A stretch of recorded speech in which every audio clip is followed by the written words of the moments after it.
रात का समय था। घर के छोटे से ड्राइंग रूम में गर्म माहौल बना हुआ था। मां रसोई से बाहर आ गई थी और पिता गुस्से से भरे हुए सोफे पर बैठे थे। सामने उनका बेटा राघव सिर झुकाए चुपचाप था। पिता, गुस्से में ये क्या कर रहे हो तुम राघव?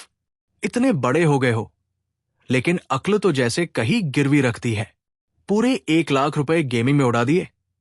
ये पैसे क्या पेट पर लगते हैं?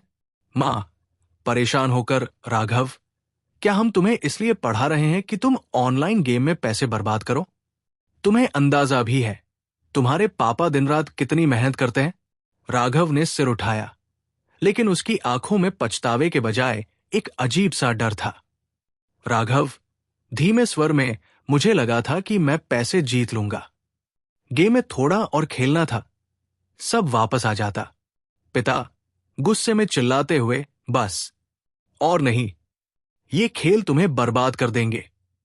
तुम्हारी पढ़ाई खराब हो रही है और अब पैसे भी बर्बाद हो रहे हैं। आज से तुम्हारा फोन और ये सब गेम बंद। राघव ने कुछ नहीं कहा। वो अपने कमरे में चला गया, दरवाजा बंद कर लिया। अंदर से रोने की हल्की आवाजें आ रही थी।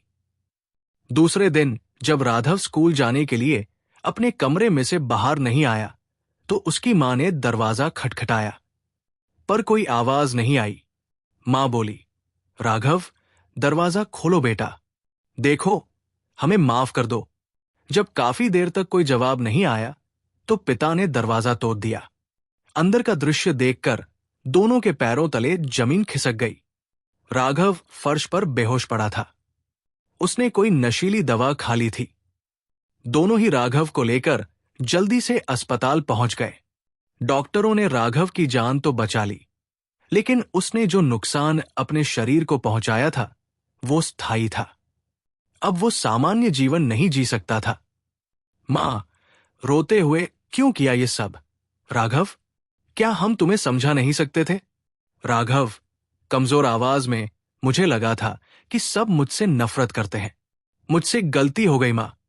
राघव का परिवार उसे बचाने में तो सफल हुआ, लेकिन उनका खुशहाल जीवन बर्बाद हो चुका था।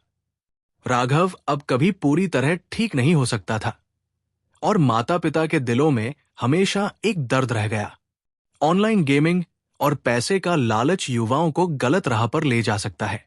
माता पिता को अपने बच्चों के साथ समय बिताना चाहिए, उनकी समस्याएं समझनी चाहिए और उन्हें सही मार्गदर्शन देना चाहिए।